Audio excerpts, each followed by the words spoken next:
দ্বিতীয় সিজন শুরু হয় ঠিক সেখান থেকে যেখানে সিয়ং তার মেয়ের সাথে দেখা করতে আমেরিকা যাচ্ছিল, কিন্তু স্টেশনে সেই লোকটিকে আবারও দেখা যায় যে অন্য কারোর সাথে একই খেলা খেলছিল।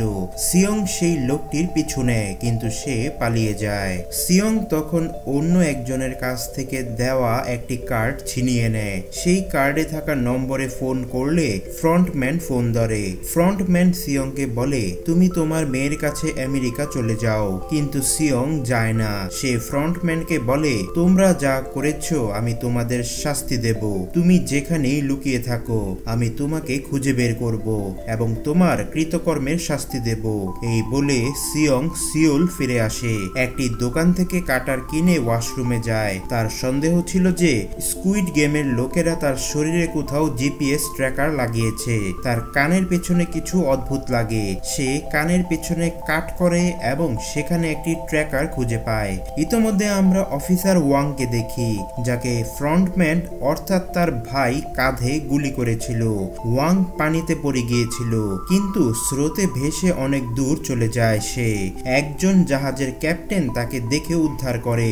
এরপর 2 বছর পরের দৃশ্য দেখা যায়। ওয়াং পুলিশের চাকরি ছেড়ে ট্রাফিক পুলিশের কাজ করছে, কারণ কেউ তার কথা বিশ্বাস করেনি যে কোনো দ্বীপে স্কুইড গেমের মতো মারাত্মক খেলা হয়। ওয়াং যে ছবি ও ভিডিও পাঠিয়েছিল সিগন্যাল না থাকায় তা পৌঁছায়নি এবং তার মোবাইল সমুদ্রে হারিয়ে যায়। তবুও ওয়াং হাল ছাড়েনি। গত 2 বছর ধরে সে সেই দ্বীপটি খুঁজছে। তার সিনিয়র তাকে পুলিশে ফিরে আসতে বলে, কিন্তু ওয়াং মানা করে, কারণ কেউ তার কথায় বিশ্বাস করে না এবং তাকে সাহায্য করবে না বলে জানায়। এদিকে সিয়ং পুরো একটি হোটেল কিনে ফেলেছে। সিয়ং গত 2 বছর ধরে সেই রিক্রুটারকে খুঁজছে যে সবাইকে গেমের কার্ড দেয়। সিয়ং গেম থেকে জেতা টাকার কিছু অংশ কিম নামের একজনকে দিয়ে প্রতিটি স্টেশনে গিয়ে রিক্রুটারকে খুঁজতে বলে। কিম তার লোকদের আরো বেশি লোক এই কাজে লাগাতে বলে। ওয়াং সেই জাহাজের ক্যাপ্টেনের সাথে মিলে দ্বীপটি খুঁজছিল, যিনি তাকে উদ্ধার করেছিলেন, কিন্তু ক্যাপ্টেন ওয়াংকে দ্বীপ থেকে অনেক দূরে পেয়েছিল, তাই তারা এখনো দ্বীপটি খুঁজে পায়নি। কিম ও তার সঙ্গী তার লোকদের রিক্রুটারের চেহারা সম্পর্কে জানায়। কিম তাদেরকে কয়েকটি দলে ভাগ করে দিয়ে প্রতিটি স্টেশনে গিয়ে দলবদ্ধভাবে এই লোকটিকে খুঁজতে। সবাই বিভিন্ন স্টেশনে গিয়ে সেই লোকটিকে খুঁজতে শুরু করে এবং সিয়ংকে আপডেট দেয় সব। অনেক দিন কাটে, কিন্তু তারা রিক্রুটারকে খুঁজে পায় না। ওয়াং দ্বীপ খুঁজতে থাকে, কিন্তু না পেয়ে সে খোঁজা বন্ধ করার সিদ্ধান্ত নেয়। একদিন কিম ও তার সঙ্গী একটি স্টেশনে বসে কথা বলছিল। হঠাৎ তারা রিক্রুটারকে কারোর সাথে খেলাটি খেলতে দেখে। কিম তাড়াতাড়ি সিয়ংকে জানায়। কিম ও তার সঙ্গী লোকটির পিছু নেয় এবং সিয়ংও তাকে ধরতে বেরিয়ে পড়ে। সিয়ং এর গাড়ির গতি বেশি থাকায় ট্রাফিক পুলিশ তাকে থামায়। ওয়াং এর এক সঙ্গী সিয়ং এর কাছে চালান কাটতে যায়। সিয়ং চলে যাওয়ার পর ওয়াং এর সঙ্গী বলে, সিয়ং এর ডেটা রেকর্ডে কিছু ভুল পাওয়া যায়নি, কিন্তু তার গাড়ির ড্যাশবোর্ডে অনেক মোবাইল ও ট্যাবলেট ছিল। ওয়াং কন্ট্রোল রুমে গিয়ে তার সম্পর্কে তথ্য যাচাই করে। তখন তাকে জানানো হয় এই সিয়ং যার সাথে সে তার ভাইয়ের বিষয়ে কথা বলেছিল এবং সিয়ং গেমের অংশ ছিল। ওয়াং জানতে পারে সিয়ং একটি কোম্পানির গাড়ি ব্যবহার করছে। সে ওই কোম্পানির ঠিকানা নেয়। রিক্রুটারের পিছু করতে করতে কিম ও তার সঙ্গী একটি গলিতে পৌঁছায়। তারা তাকে ধরতে যায়, কিন্তু রিক্রুটার তাদের ধরে মারধর করে। কিছুক্ষণ পর সিয়ং তাদের লোকেশন ট্র্যাক করে সেখানে পৌঁছায়। গলিতে রক্ত ও কিমের ছুরি দেখতে পায় সে। রিক্রুটার কিম ও তার সঙ্গীকে চেয়ারে বেঁধে রাশিয়ান বুলেট গেম খেলায়। সে বন্দুকে একটি গুলি ভরে তাদের রক পেপার সিজার খেলতে বলে। যে হারবে তার উপর গুলি চলবে। প্রথমে দুজনই বেঁচে যায়, তারপর রিক্রুটার 5টি গুলি ভরে। কিম ইচ্ছাকৃতভাবে হেরে যায় যাতে তার সঙ্গী বেঁচে যায় এবং কিম এতে মারা যায়। ইতোমধ্যে ওয়াং কোম্পানির ঠিকানায় পৌঁছে সেখানে রিক্রুটারের একটি মূর্তি দেখে, যার উপর গেমের কার্ড রয়েছে। এ থেকে সে বুঝতে পারে সিয়ং গেমের সাথে জড়িত কিছু করছে। ওয়াং সিয়ং এর একটি ফাইল দেখে, যেখান থেকে তার হোটেলের ঠিকানা জানতে পারে। সিয়ং তার ফ্ল্যাটে ফিরে এলে দেখতে পায় রিক্রুটার সেখানে বসে আছে। রিক্রুটার বলে, তুমি কেন 2 বছর ধরে আমাকে খুঁজছো? তুমি গেম জিতেছো এবং অনেক টাকা পেয়েছো। সিয়ং বলে, আমি তোমার বসের সাথে দেখা করতে চাই। রিক্রুটার বলে, তুমি আমাকে বলো তাকে তুমি কি বলতে চাও। সিয়ং বলে, আমি তোমার মতো পোষা কুকুরের সাথে কথা বলি না, আমি শুধু তোমার বসের সাথে দেখা করতে চাই। রিক্রুটার নিজের কথা বলে, আমিও ঋণে ডুবে গিয়েছিলাম, এই পিঙ্ক স্যুট পরে গার্ডের কাজ করতাম যারা সবাইকে মারত, এমনকি গেমে আমি নিজের বাবাকেও মেরেছি কারণ তিনিও একজন খেলোয়াড় ছিলেন। সিয়ং বলে, তুমি যতজনকেই মারো তুমি তাদের পোষা কুকুর ছিলে এবং থাকবে। এতে রিক্রুটার রেগে যায় এবং সিয়নের সাথে রাশিয়ান বুলেট গেম খেলতে শুরু করে। প্রথম রাউন্ডে দুজনই বেঁচে যায়, দ্বিতীয় রাউন্ডেও বেঁচে যায়। যখন বন্দুকে মাত্র 2টি গুলি থাকে, রিক্রুটার বলে, তুমি ভাবছো আমি নিয়ম ভেঙে তোমাকে মারবো, তুমি যার সাথে দেখা করতে চাও তার ঠিকানা আমার পকেটে, তুমি চাইলে আমাকে মেরে নিতে পারো। কিন্তু সিয়ং নিজের ওপর গুলি চালায় এবং ভাগ্যক্রমে বেঁচে যায়। এখন মাত্র 1টি গুলি বাকি, অর্থাৎ রিক্রুটারের মরা নিশ্চিত। সিয়ং বলে, তুমি এখন ভাবছো নিয়ম ভেঙে আমাকে মারবে, কিন্তু মনে রেখো তুমি তোমার বসের ইশারায় নাচো, তুমি তাদের পোষা কুকুর। এই কথায় রিক্রুটার নিজেকে গুলি করে মেরে ফেলে। তার মৃত্যুর পর সিয়ং তার পকেট থেকে একটি কার্ড পায়। তখন ওয়াং সেখানে পৌঁছে সিয়ং এর হাতে বন্দুক দেখে তাকে অপরাধী ভাবে। পেছন থেকে কিমের সঙ্গী এসে ওয়াংকে আঘাত করে অজ্ঞান করে দেয়। সিয়ং কার্ডটি দেখে যেখানে একটি ল্যাবের ঠিকানা ছিল। কিমের সঙ্গী সিয়ংকে বলে, আমি এই গেম সম্পর্কে সব জানি, আমি তোমাকে আগে থেকে চিনি, একবার আমরা তোমার বাড়ির বাইরে দেখা করেছিলাম যখন আমি তোমার কাছে গেমের তথ্য চেয়েছিলাম। আর একবার মনে পড়ে একজন পিঙ্ক স্যুটের গার্ড তোমাকে ইনহোর কথা জিজ্ঞেস করেছিল, সেটা আমি ছিলাম, ইনহো আমার ভাই। সিয়ং মনে করে যখন একজন গার্ড তাকে ইনহোর কথা জিজ্ঞেস করেছিল। সিয়ং ওয়াংকে বলে, আমি রিক্রুটারকে মারিনি, সে নিজের গেমের শিকার হয়েছে, আমি শুধু তার বসকে খুঁজতে চাই যাতে এই গেম চিরতরে বন্ধ হয়ে যায়। সিয়ং ওয়াংকে জিজ্ঞেস করে, তুমি কি বসকে দেখেছো? ওয়াং মিথ্যে বলে, আমি তার মুখ দেখিনি, সে কালো মুখোশ পরেছিল, সবাই তাকে ফ্রন্টম্যান বলছিল। ওয়াং বলে, ফ্রন্টম্যানকে ধরে এই গেম চিরতরে বন্ধ করতে আমি তোমাকে সাহায্য করব, কারণ আমাকে আমার ভাই ইনহোকে ফিরিয়ে আনতে হবে।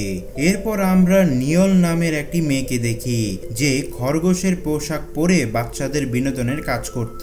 সেখানে একটি ছোট্ট মেয়ে ছিল যে নিয়লের খুব কাছের, কিন্তু সেই মেয়েটি ক্যান্সারে আক্রান্ত ছিল। তার বাবার কাছে চিকিৎসার জন্য পর্যাপ্ত টাকা নেই। একদিন মেয়েটিকে জরুরি ভিত্তিতে হাসপাতালে ভর্তি করানো হয়। নিয়ল তাকে দেখতে যায়, তার জন্য তার খুব খারাপ লাগে, সে চিকিৎসা করাতে চায়, কিন্তু তার নিজের জন্য তার টাকা নেই। নিয়লের একটি সন্তান আছে যে উত্তর কোরিয়ায় রয়ে গেছে, তাকে দক্ষিণ কোরিয়ায় আনতে সে একজন এজেন্টের সাহায্য নিচ্ছে, কিন্তু এজেন্ট তার সন্তানের কোনো খোঁজ নিতে পারছে না।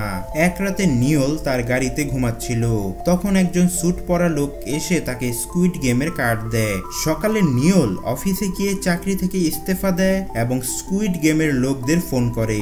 তারপর সে পিকআপ লোকেশনে পৌঁছে এবং 11 নম্বর রুমে গিয়ে পিঙ্ক স্যুট পরে, অর্থাৎ নিয়লকে খেলোয়াড় হিসেবে নয় গার্ড হিসেবে নিয়োগ করা হয়। ইতিমধ্যে সিয়ং ও ওয়াং ফ্রন্টম্যানকে ধরার পরিকল্পনা করে।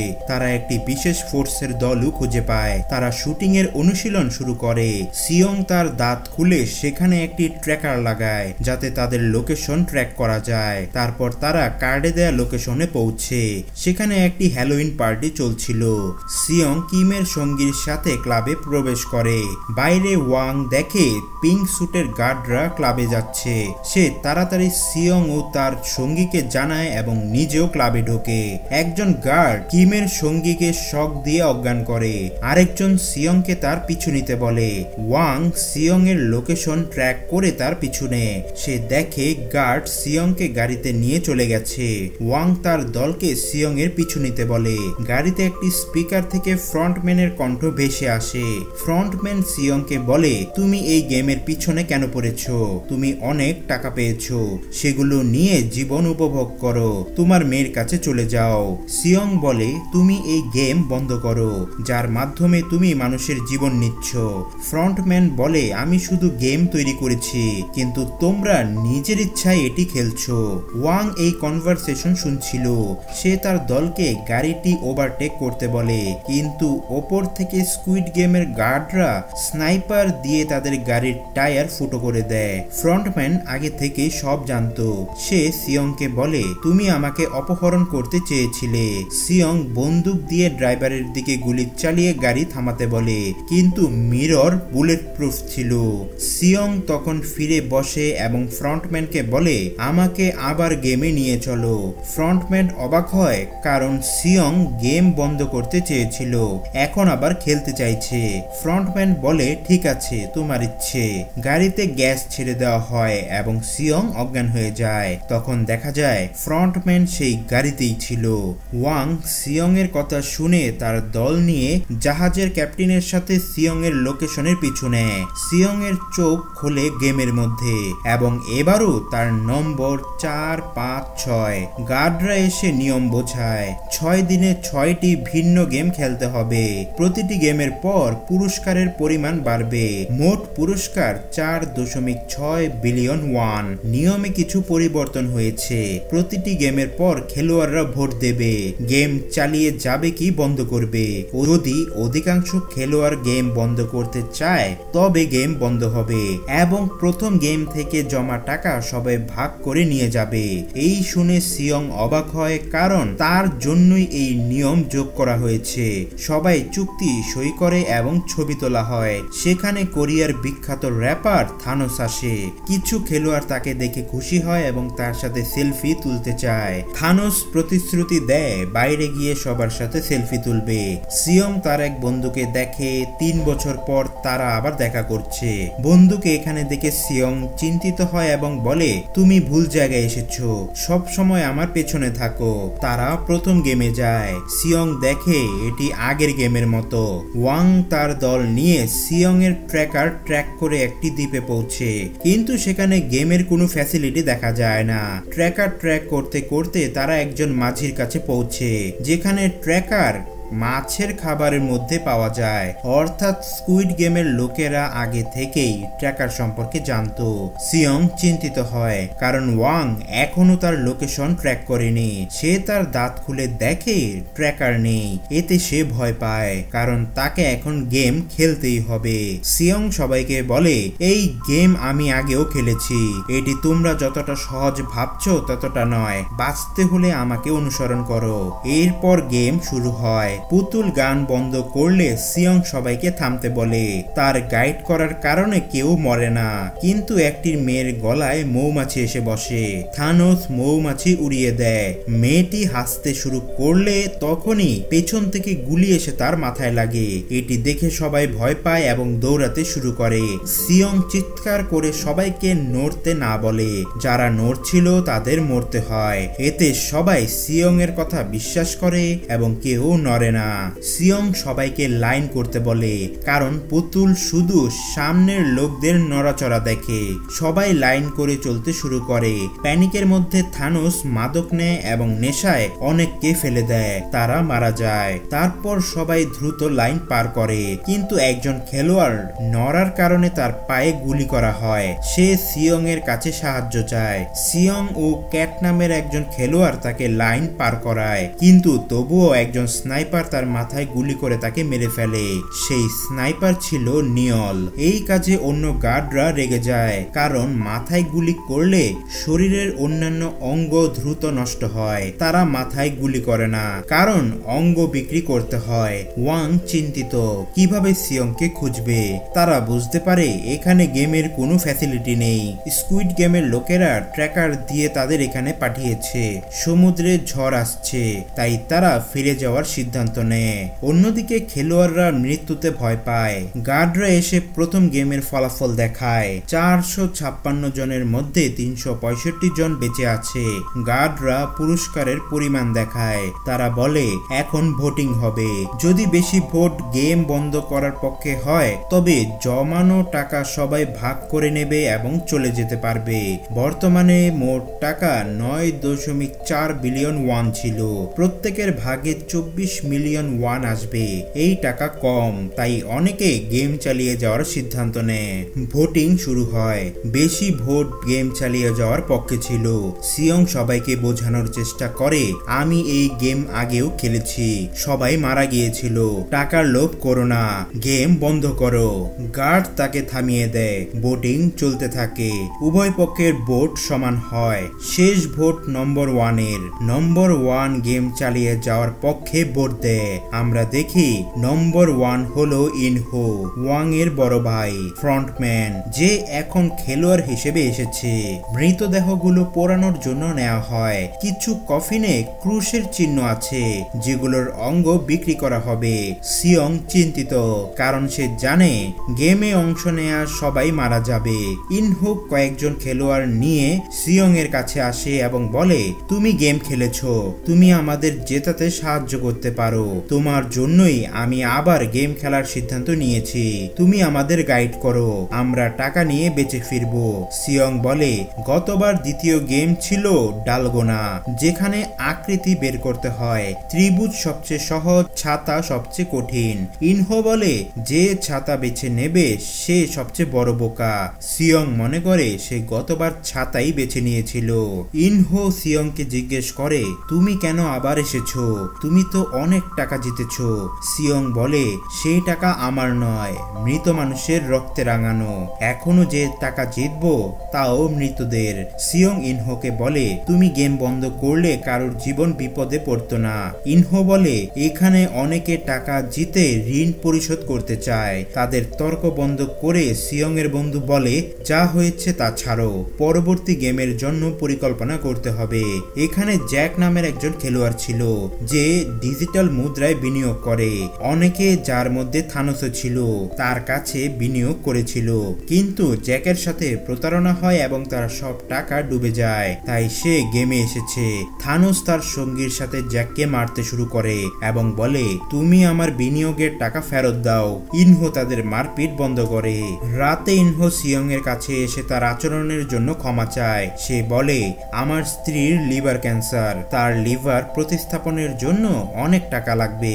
আমি অনেকের কাছ থেকে ঋণ নিয়েছি, কিন্তু আমার ডিপার্টমেন্ট ভেবেছে আমি দুর্নীতি করেছি, তাই আমাকে চাকরি থেকে তারা বের করে দিয়েছে। এই গেম আমার শেষ ভরসা। ইনহোর কথায় সিয়ং এর খারাপ লাগে। অন্যদিকে গার্ডরা মৃতদেহের অঙ্গ বের করার সময় দেখে বেশিরভাগ অঙ্গ নষ্ট হয়ে গেছে, কারণ একজন গার্ড নিওল সবার মাথায় গুলি করেছে। গার্ডরা নতুন ফ্রন্টম্যানকে, যাকে ইনহো জায়গায় দিয়েছে, এই বিষয়ে জানায়। ফ্রন্টম্যান নিওলকে ডেকে জিজ্ঞেস করে, তুমি কেন ইচ্ছাকৃতভাবে মাথায় গুলি করছো? নিওল বলে, আমি আমার কাজ করছি, যা আসল ফ্রন্টম্যান আমাকে দিয়েছে। ফ্রন্টম্যান বলে, এখন থেকে মাথায় গুলি করবে না, আমরা অঙ্গ বিক্রি করে অনেকের জীবন বাঁচাই। তুমি মরতে চাও না কারণ তুমি তোমার মেয়েকে উত্তর কোরিয়া থেকে আনতে চাও। ওয়াং পুলিশ স্টেশনে গিয়ে কমিশনারকে সব বলে সাহায্য চায়, কিন্তু তার কাছে কোনো প্রমাণ নেই। কমিশনার রেগে তাকে চাকরি থেকে বের করে দেয়, কিন্তু ওয়াং হাল ছাড়ে না।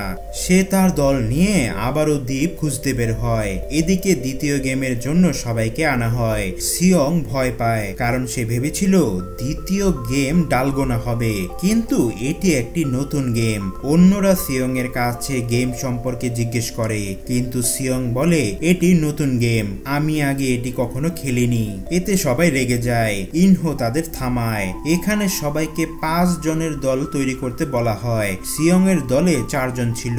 জুহি নামের এক গর্ভবতী মেয়ে, যে জ্যাকের বান্ধবী, জ্যাকের দলে যেতে অস্বীকার করে। সে সিয়ং এর দলের কাছে গিয়ে বলে, আমাকে তোমাদের দলে নাও, আমি গর্ভবতী, কেউ আমাকে নিচ্ছে না। তারা তাকে দলে নেয়। অন্য একটি দলে ক্যাট, ম্যাডি, গন ও তার মা ছিল। একজন তান্ত্রিক জোর করে তাদের দলে যোগ দেয়। দল তৈরির পর গেমের নিয়ম বলা হয়। সব দলের পা একসাথে বাঁধা হবে। প্রতি 5 মিটারে একটি গেম থাকবে। নির্দিষ্ট সময়ের মধ্যে গেমগুলো পাস করে গোলাকার সার্কেল পূর্ণ করতে হবে। গেমের নাম শুনে তারা যে গেমে দক্ষ তা বেছে নেয়। 2টি দল গেমের জন্য প্রস্তুত হয়। একটি দল সহজেই প্রথম গেম পাস করে, কিন্তু পাথরের গেমে ব্যর্থ হয়। অন্য দল পাথর ফেলে দেয়, কিন্তু তৃতীয় গেম পাস করে। তাদের লাঠিম ঘোরাতে হয়। প্রথমে একজন সদস্য ব্যর্থ হয়, কিন্তু দ্বিতীয়বার সফল হয়। অন্য দল দ্বিতীয় রাউন্ড পার করতে পারে না। সময় শেষ হয়ে গেলে গার্ডরা তাদের মেরে ফেলে। দ্বিতীয় দলেরও শেষ গেম বাকি ছিল, তাই তাদেরও মারা হয়। ক্যাটের দলের পালা আসে। ম্যাডি কার্ড উল্টাতে পারে না। ক্যাট তাকে উল্টো করে মারতে বলে। এভাবে ম্যাডি প্রথম গেম পাস করে। পাথরের গেমে ক্যাট ধীরে করতে বলে এবং তারা দ্বিতীয় গেম পাস করে। 5টি ডাইস একসাথে উড়িয়ে ধরতে হয়। গনের মা প্রথমে পারে না। গন বলে, মা তাকে মনে করো যার জন্য বাবা তোমাকে ছেড়ে চলে গেছে। এতে গনের মা রেগে যায় এবং ডাইস ধরে ফেলে।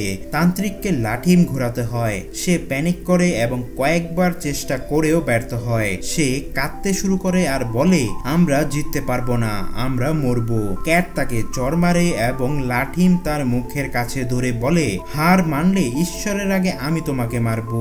তান্ত্রিক সুস্থ হয় এবং লাঠিম ঘোরায়। শেষ রাউন্ডে ক্যাটকে পম পম 5 বার পায়ে উঁচু করতে হয়। সে সবাইকে মুখ ঘুরিয়ে রাখতে বলে এবং সহজেই 5 বার উঁচু করে। তারা সময়ের আগে সার্কেল পার করে জিতে যায়। অন্য দলকে গুলি করে মারা হয়। একের পর এক দল খেলে, কেউ জেতে কেউ হারে। যারা হারে তাদের গুলি করে মারা হয়। শেষে সিয়ং এর দলের পালা আসে। জুহি একবারে কার্ড উল্টায়। সিয়ং এর বন্ধু একবারে পাথর মারে। তৃতীয় সদস্য সহজেই ডাইস ধরে। ইনহোকে লাঠিম ঘোরাতে হয়। প্রথমবার ব্যর্থ হয়। সবাই লাঠিম ফিরিয়ে আনে। ইনহো ইচ্ছাকৃতভাবে পেছনে ফেলে, আবার ফেলে এবং চিৎকার করে যেন ভুল হয়েছে। সিয়ং বলে, শৈশবে তুমি কিভাবে খেলতে মনে করো। এবার ইনহো বাম হাতে ফেলে এবং লাঠিম ঘোরে, কারণ সে বাহাতি। সে ইচ্ছাকৃতভাবে ডান হাত ব্যবহার করছিল। সিয়ংকে পম পম 5 বার উঁচু করতে হয়। 4 বার করার পর ইনহো তার পা এগিয়ে তাকে পড়তে বাঁচায়। তারা সময়ের আগে সার্কেল পার করে জিতে যায়। অন্য দলকে এজন্য মরতে হয়। তারা হলে ফিরে আসে। গার্ডরা জানায় দ্বিতীয় গেমে 110 জন মারা গেছে, 255 জন বেঁচে আছে। পুরস্কার এখন 20.1 মিলিয়ন ওয়ান। প্রত্যেকের ভাগে 78 মিলিয়ন ওয়ান আসতে পারে, কিন্তু অনেকের কাছে এই টাকা কম মনে হয়। আবার ভোটিং শুরু হয়। সিয়ং তার দলকে বলে, গেম বন্ধ করার জন্য ভোট দাও। তোমাদের যত টাকা লাগবে আমি দেব। ভোটিং নম্বর 1 থেকে শুরু হয়। ইনহো গেম বন্ধ করার জন্য ভোট দেয়। ক্যাট গেম চালিয়ে যাওয়ার জন্য ভোট দেয়। গেম চালিয়ে যাওয়ার পক্ষেই ভোট বেশি পড়ে। ইনহো ও সিয়ং সবাইকে বলে, এত মৃত্যু দেখেও তোমরা গেম খেলতে চাও? বেঁচে যাওয়ার কি গ্যারান্টি? একজন বলে, আমাদের অনেক ঋণ, আমাদের বেশি টাকা নিয়ে যেতে হবে। অনেকে তাকে সমর্থন করে। সিয়ং কিছু বলতে পারে না। শেষ ভোট সিয়ং এর। সে গেম বন্ধ করার জন্য ভোট দেয়, কিন্তু কোনো লাভ হয় না। গেম চালিয়ে যাওয়ার পক্ষেই বেশি ভোট পড়েছে। সিয়ং এর বন্ধুও গেম চালিয়ে যাওয়ার জন্য ভোট দেয়। এতে সিয়ং দুঃখ পায়। তার বন্ধু ক্ষমা চেয়ে বলে, আমি অনেক ঋণ নিয়েছি, টাকা না দিলে তারা আমার স্ত্রী সন্তানদের মেরে ফেলবে, কিন্তু পরবর্তী গেমের পর আমি গেম বন্ধ করার জন্য ভোট দেব। ওয়াশরুমে থানোস জ্যাককে ধমকায়। সে বলে, তুমি আমার টাকা ডুবিয়েছ, গেমের শেষ পর্যন্ত খেলতে হবে। 45 বিলিয়ন ওয়ান জিতে আমাকে দিতে হবে। জ্যাক বলে, 45 বিলিয়ন পেলে তুমি ততক্ষণে মরে যাবে। এতে থানোস রেগে তার গলা চেপে ধরে। ইনহো এসে তাকে ছাড়িয়ে নেয়। কিছুক্ষণ পর লাইট বন্ধ হবে। সিয়ং তার দলকে বলে, লাইট বন্ধ হলে আমাদের উপর হামলা হতে পারে। আমি দেখেছি টাকার জন্য মানুষ একে অপরকে মেরে ফেলে। আমাদের এক এক করে এখানে পাহারা দিতে হবে। সিয়ং পাহারা দেওয়ার সময় তার বন্ধু জেগে ওঠে এবং বলে, তুমি ঘুমাও, আমি পাহারা দেব। সিয়ং বলে, আমার ঘুম পাচ্ছে না। বন্ধু বলে, 3 বছর আগে তুমি আমার কাছে টাকা চেয়েছিলে, আমার কাছে টাকা থাকলে আমি তোমাকে দিতাম। সিয়ং বলে, আমি জানি, আমি তোমার ওপর রাগ করিনি। বন্ধু বলে, তোমার কাছে এখন অনেক টাকা, তাহলে তুমি কেন আবার গেমে এসেছো? সিয়ং বলে, যদি আমি তোমার চোখের সামনে মরে যাই এবং তুমি পুরস্কারের টাকা পাও, তাহলে তোমার কেমন লাগবে? বন্ধু বলে, এমন কথা বলো না, আমরা একসাথে জিতে বেরিয়ে যাব। তাদের কথায় বোঝা যায় তাদের বন্ধুত্ব খুবই গভীর। তারা শৈশব থেকে একসাথে স্কুলে পড়েছে, চাকরি করেছে। ইনহো তাদের কথা শুনে এটি বুঝতে পারে। ওয়াং তার দল নিয়ে আবার সিয়ংকে খুঁজতে বেরিয়ে পড়ে। পরের দিন তৃতীয় গেমের জন্য ডাকা হয়। গার্ডরা প্রস্তুত হয়। তৃতীয় গেমে সবাইকে প্ল্যাটফর্মে দাঁড়াতে হয়। গেম শুরু হলে প্ল্যাটফর্ম ঘুরবে, তাদের একটি নম্বর দেয়া হবে। সেই নম্বরের দল তৈরি করে একটি রুমে গিয়ে দরজা লক করতে হবে। যারা বাইরে থাকবে তাদের বাদ দেওয়া হবে। যদি কোনো রুমে নম্বরের চেয়ে বেশি বা কম খেলোয়াড় থাকে তাদেরকেও মারা হবে। প্ল্যাটফর্ম ঘুরতে শুরু করে, তাদের 10 নম্বর দেয়া হয়। 30 সেকেন্ডের মধ্যে 10 জনের দল তৈরি করে রুমে যেতে হবে। সিয়ং ও ক্যাটের দলে 5 জন করেছিল। তারা দ্রুত রুমে গিয়ে দরজা লক করে। সময় শেষ হলে বাইরে থাকা সবাইকে মারা হয়। সবাই আবার প্ল্যাটফর্মে দাঁড়ায়। প্ল্যাটফর্ম ঘুরে এবং এবার 4 নম্বর দেয়া হয়। থানোস তার দলের একজনকে ফেলে দিয়ে 4 জনের দল তৈরি করে রুমে যায়। ক্যাটের দল তান্ত্রিককে ছেড়ে চলে যায়। ইনহো সিয়ংকে বাকি 3 জনকে নিয়ে যেতে বলে এবং নিজে অন্য দল খুঁজতে শুরু করে। সময় শেষ হলে বাইরে থাকা সবাইকে মারা হয়। গার্ডরা দেখে একটি রুমে 3 জন খেলোয়াড় ছিল, তাই তাদেরকেও মারা হয়। সবাই রুম থেকে বেরিয়ে আসে। তান্ত্রিক ক্যাটের দলের দিকে অদ্ভুতভাবে তাকায়। ইনহো সিয়ং এর দলে ফিরে আসে। তাকে জীবিত দেখে সবাই খুশি হয়। সবাই প্ল্যাটফর্মে ফিরে আসে। এখন 3 জনের দল তৈরি করতে হবে। সিয়ং তার দলের 3 জনকে নিয়ে রুমে যেতে বলে। ক্যাট ও মেডি আরেকজন খেলোয়াড় খুঁজতে শুরু করে। গন তার মায়ের সাথে যেতে চায়, কিন্তু 2 জন খেলোয়াড় এসে জোর করে গনকে নিয়ে যায়। তখন ইনহো ও সিয়ং এসে গনের মাকে তাদের সাথে নিয়ে যায়। আবারও সবাই রুম থেকে বেরিয়ে আসে। ক্যাট ও মেডি গনের মায়ের সাথে দেখা করে। একজন তৃতীয় খেলোয়াড় তাদের বাঁচিয়েছিল এবং এখন সে তাদের দলে যোগ দিয়েছে। গন তার মাকে ছেড়ে যাওয়ার জন্য লজ্জিত ছিল, কিন্তু তার মা তাকে জড়িয়ে ধরে সান্ত্বনা দেয়। তারা প্ল্যাটফর্মে ফিরে আসে। এবার তাদের 6 নম্বর দেয়া হয়। সিয়ং তার দল থেকে ড্যানি এবং আরেকজনকে ক্যাটের সাথে যেতে বলে। তারা দ্রুত একটি রুমে যেতে শুরু করে, কিন্তু একজন খেলোয়াড়ের ধাক্কায় মেডি পড়ে যায়। সে উঠে রুমে আসার আগেই জ্যাক তাদের রুমের দরজা লক করে ফেলে। ক্যাটের চোখের সামনে মেডি মারা যায়। এতে ক্যাটের খুব খারাপ লাগে এবং মেডির মৃত্যুর রাগ জ্যাকের উপর ছাড়ে। জ্যাক বলে, আমি ঠিক সময়ে না আসলে তোমরা সবাই মারা যেতে। আমি তোমাদের জীবন বাঁচিয়েছি কারণ মেডির ভেতরে আসার সময় ছিল না। তার কথা সবার কাছে সঠিক মনে হয় কারণ সত্যি তখন সময় ছিল না। পরবর্তী রাউন্ড শুরু হয়। এবার 2 নম্বর দেয়া হয়। গন তার মায়ের সাথে যায়। জ্যাক ড্যানিকে নিয়ে যায়। সবাই 2 জনের দল তৈরি করে রুমে যায়। ইনহো সিয়ং এর বন্ধুর সাথে রুমে আসে। সেখানে আগে থেকে একজন খেলোয়াড় ছিল। নিজের জীবন বাঁচাতে ইনহো তাকে মেরে ফেলে। এটি দেখে সিয়ং এর বন্ধু ভয় পায় এবং বুঝতে পারে ইনহো খুবই বিপজ্জনক। গেম শেষ হয়। সবাই হল রুমে ফিরে আসে। অন্যদিকে ওয়াং ড্রোনের সাহায্যে দ্বীপটি খুঁজছে। একটি দ্বীপে একটি ছোট গেট সে দেখতে পায়। সে ভাবে গেটের নিচে এই ফ্যাসিলিটি আছে। তারা গেট খোলার সাথে সাথে বিস্ফোরণ হয়। কয়েকজন মারা যায়। ওয়াং বুঝতে পারে এটি স্কুইড গেমের লোকেরা সেট করেছে। এদিকে গার্ডরা তৃতীয় গেমের ফলাফল জানায়। এখন 100 জন খেলোয়াড় বাকি। গেম ছাড়লে প্রত্যেকের ভাগে 365 মিলিয়ন ওয়ান আসবে।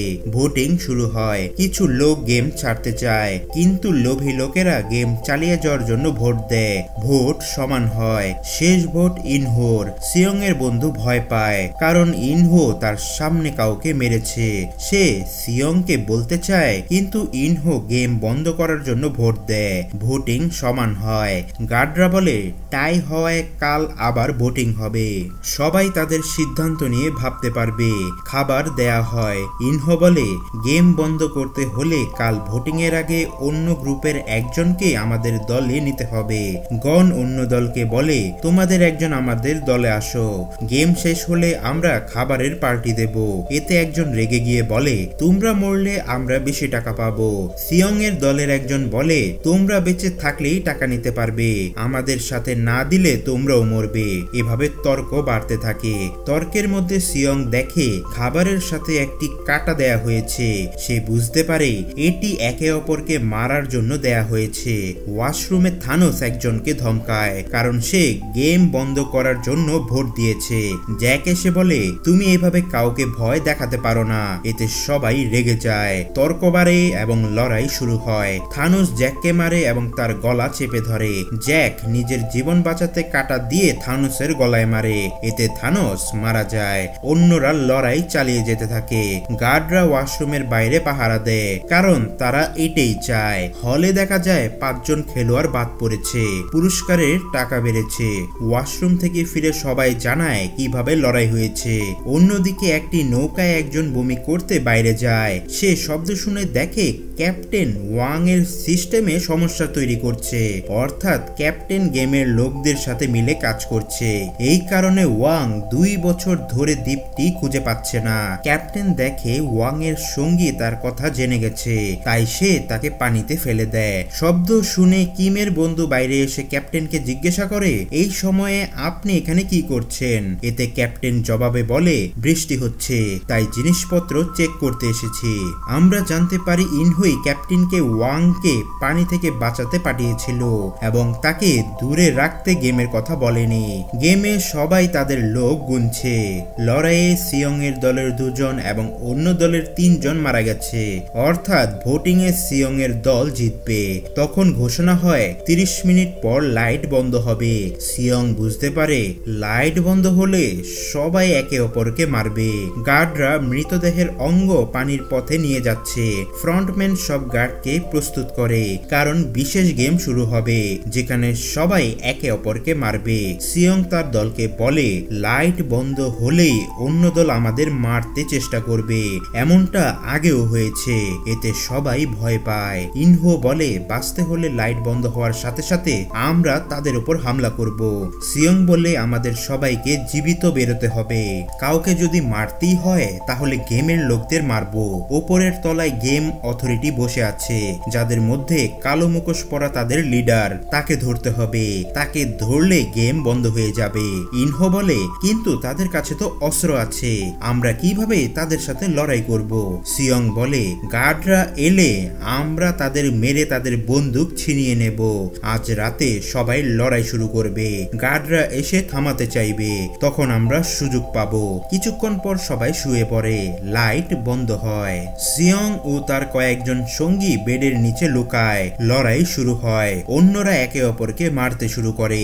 সিয়ং জানতো গেমের লোকেরা বেশি খেলোয়াড় মরতে দেবে না, কারণ তাহলে গেম দেখার মজা নষ্ট হবে।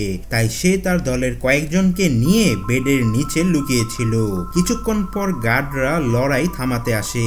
তারা মৃতদেহ পরীক্ষা করে। সিয়ং ও তার সঙ্গীরা লাশ হয়ে সাজার ভান করছিল। তারা হঠাৎ উঠে গার্ডদের উপর হামলা করে, তাদের বন্দুক ছিনিয়ে মারতে শুরু করে। ইনহো নিজের গার্ডদের মারে যাতে কেউ সন্দেহ না করে। অনেক গার্ড মারা গেলে দ্বিতীয় ফ্রন্টম্যান তাদের ফিরিয়ে নেয়। সব গার্ড ফিরে যায়, কিন্তু একজন গার্ড পালানোর আগে দরজা বন্ধ হয়ে যায়। সে আত্মসমর্পণ করে। অথরিটির সাথে লড়তে তারা বন্দুক প্রস্তুত করে। সিয়ং বলে, এটি গেম বন্ধ করার সুযোগ, আমরা সবাই মিলে তাদের মেরে গেম শেষ করতে পারি। কয়েকজন সিয়ং এর সাথে যায়। গন যেতে চায়, কিন্তু তার মা তাকে থামায়। সিয়ং গার্ডের মুখোশ খুলিয়ে বলে, আমাদের তোমার লিডারের কাছে নিয়ে যাও। গার্ড তাদেরকে পেছনে নিয়ে যায়। তখন অনেক গার্ড গুলি করে হামলা করে। সিয়ং এর দল তাদের ভালোভাবে মোকাবেলা করে সবাইকে মারে। ক্যাট সব সিসিটিভি ভেঙে দেয় যাতে অথরিটি তাদের দেখতে না পারে। তারা কন্ট্রোল রুমে পৌঁছে। গার্ড বলে, মুখোশ ছাড়া কন্ট্রোল রুমে যাওয়া যায় না। তখন আবার গার্ডরা হামলা করে। সিয়ং তার বন্ধুর সাথে কোনো রকমে মুখোশ নিয়ে কন্ট্রোল রুমে পৌঁছে। সে ওয়াকি টকিতে ইনহোকে সব জানায়। সিসিটিভিতে ফ্রন্টম্যান তাদের দেখে এবং গার্ড পাঠায়। সিয়ং ও তার বন্ধু মোকাবেলা করে, কিন্তু তাদের গুলি ফুরিয়ে যাচ্ছিল। ইনহো বলে, আমাদের গুলি ফুরিয়ে গেছে। সিয়ং বলে, হল থেকে গার্ডদের কাছ থেকে অতিরিক্ত গুলি নিয়ে আসো। ইনহো দুজনকে নিয়ে সিয়ং এর পেছনে যায়। তারা গুলি আনতে যায়। গুলি আনতে দেরি হয়। সিয়ং মারা যাওয়া গার্ডদের কাছ থেকে ম্যাগাজিন নিতে চায়। তার বন্ধু পেছন থেকে কভার দেয়। ইনহো বলে, আমি একটি ম্যাপ দেখেছি, কন্ট্রোল রুমে পেছন দিয়ে যাওয়ার একটি পথ আছে। আমি অন্যদিকে গিয়ে গার্ডদের দৃষ্টি ভিন্ন দিকে নিয়ে যাব, আর তুমি কন্ট্রোল রুমে পৌঁছে যাও। সিয়ং তার কথায় ভুলে যায় এবং তার শেষ ম্যাগাজিনটিও ইনহোকে দিয়ে দেয়। এদিকে যারা গুলি নিয়ে ফিরছিল, কিন্তু তারা গুলির শব্দে ভয় পেয়ে সেখানেই থেমে যায়। তারা আর এগোনোর সাহস পায় না। ক্যাট তাকে তাড়াতাড়ি ম্যাগাজিন নিয়ে আসতে বলে, কিন্তু ওয়াকি টকি তারা ফেলে দেয়। এর ফলে কোনো উত্তর না পাওয়ায় ক্যাট নিজেই ম্যাগাজিন আনতে যায়। ইনহো বাকি দুজনকে গার্ডদের মারতে পাঠায়। তারা এগোতেই ইনহো পেছন থেকে তাদের গুলি করে মারে। তারপর ওয়াকি টকিতে সিয়ংকে বলে, দুঃখিত সিয়ং, আমরা হেরে গেছি। সে একজন আহত লোকের কণ্ঠস্বর শোনায়, যাতে সিয়ং ভাবে ইনহোর গায়ে গুলি লেগেছে। তারপর ইনহো সেই লোকটিকে গুলি করে মেরে ফেলে। সিয়ং ওয়াকি টকি দিয়ে সব শুনে এবং ভাবে ইনহো মারা গেছে। সে খুব ভেঙে পড়ে, কারণ সেই ইনহোকে বন্ধু মনে করেছিল। ক্যাট যখন হলে ম্যাগাজিন আনতে আসে তখন গার্ডরা চলে আসে। ক্যাট তাদের মারতে যাচ্ছিল, কিন্তু গনের মা তাকে থামিয়ে দেয়। ক্যাট তখন থেমে যায়। ক্যাট ফিরে না আসায় এবং সবার গুলি ফুরিয়ে যাওয়ায় তারা আত্মসমর্পণ করে। গার্ডরা তাদের গুলি করে মারে। সিয়ং ও তার বন্ধুর কাছেও আর কোনো গুলি ছিল না, তারাও আত্মসমর্পণ করে। তখন তাদের সামনে আসে ফ্রন্টম্যান, যে ইনহো নিজেই ছিল। ইনহো বলে, আবার গেমে এসে মজা পেলে, কিন্তু এর পরিণতি কি হলো? এই বলে সে সিয়ং এর দিকে বন্দুক তাক করে, কিন্তু গুলি করে সিয়ং এর বন্ধুকে। সিয়ং যাতে পুরোপুরি ভেঙে পড়ে সেজন্য এটি করা হয়েছে। বন্ধুর মৃত্যুতে সিয়ং খুব জোরে জোরে কাঁদে। আর এখানেই দ্বিতীয় সিজন শেষ হয়ে যায়। এখন রহস্য রয়ে গেছে, ওয়াং কি এখানে পৌঁছাতে পারবে? সিয়ং কি এই গেম বন্ধ করতে পারবে? কতজন খেলোয়াড় বেঁচে থাকবে? এসব আমরা তৃতীয় সিজনে দেখতে পাবো। এই সিজনে আমরা কিছু থিম দেখতে পাই, যেমন মানবতার লোভ। গেমের খেলোয়াড়রা ঋণ এবং দারিদ্র থেকে মুক্তির জন্য টাকার লোভে গেম চালিয়ে যায়, যা তাদের ধ্বংসের দিকে নিয়ে যায়। ভোটিং এর মাধ্যমে এই লোভ প্রকাশ পায়। অন্যদিকে রয়েছে নৈতিক সংঘাত। সিয়ং গেম বন্ধ করতে চায়, কিন্তু তার সিদ্ধান্ত অনেকের মৃত্যুর কারণ হয়। ইনহোর গেম তৈরির যুক্তি তার নিজের নৈতিকতার সাথে সংঘাত করে।